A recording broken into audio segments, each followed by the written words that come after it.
We're just 48 hours away from the kickoff of the NRL season live in Las Vegas. The Raiders and Warriors will be first sides going head-to-head in 2025 before the reigning premiers, the Panthers, take on the Sharks.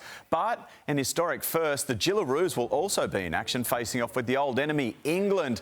For more, we're joined by a man with the best laugh in sports journalism, NRL expert Michael Carianas, live from Vegas. Great to see you, Michael. So the atmosphere there's 40,000 New Zealanders, Australians and Brits on the ground. How's it going? Yeah, good morning, Shovo. Yeah, the anticipation is building. The NRL have just launched their fan hub, and there's queues going out, hundreds of metres, just an opportunity to meet and greet for the fans, to meet some of the players and some legends in the game. So you walk around the streets of Vegas and people are wearing their club jerseys, and not just the four NRL sides that are playing this weekend. There's all sorts of other fans that have come to support rugby league and wear their club's jerseys. There's always a random South fan somewhere, isn't there? Hey, is it tracking with the US? Is it tracking with the Americans? Yeah, that's a hard thing to gauge at the moment, Shovo, because, the majority of people here have obviously come from Australia, New Zealand or the UK. Ticket sales are better than they were last year, and they've sold more to domestically as well. But I don't think we're going to get a gauge on if this is a success or not until the next couple of years.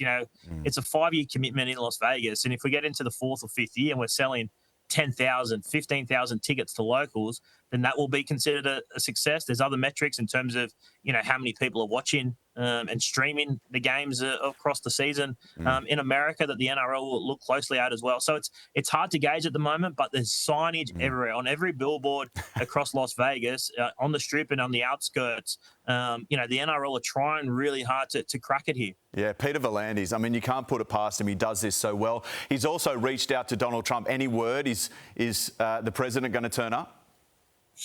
Yeah, he's off the Mr. Games high, doesn't he, PVL? And he's had a crack at trying to land the US president. At this stage, I'm going to say it's unlikely.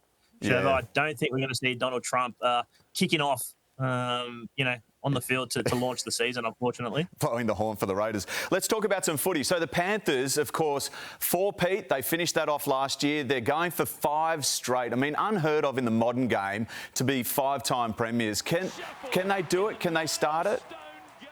Oh, well, when you've got a player by the name of Nathan Cleary still in your ranks, you can do it. They've lost Jerome Luai, James Fisher-Harris from last year's side, guys that were part of the 4 straight premierships. But every year they unearth new players, Liam Henry, Lindsay Smith. They're guys that are going to be household names by the end of this season. But, while you've got Cleary, Yo, Edwards, Martin, they've signed Isaiah Papali'i. They're all good players. So they're going to be thereabouts again this year.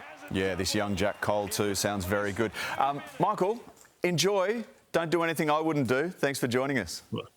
It's a long list, Shervo. Thank you. Oh, thank you. Yeah. Here's Nat. I'm just going through that list now, Shervo, and it is long. He's right.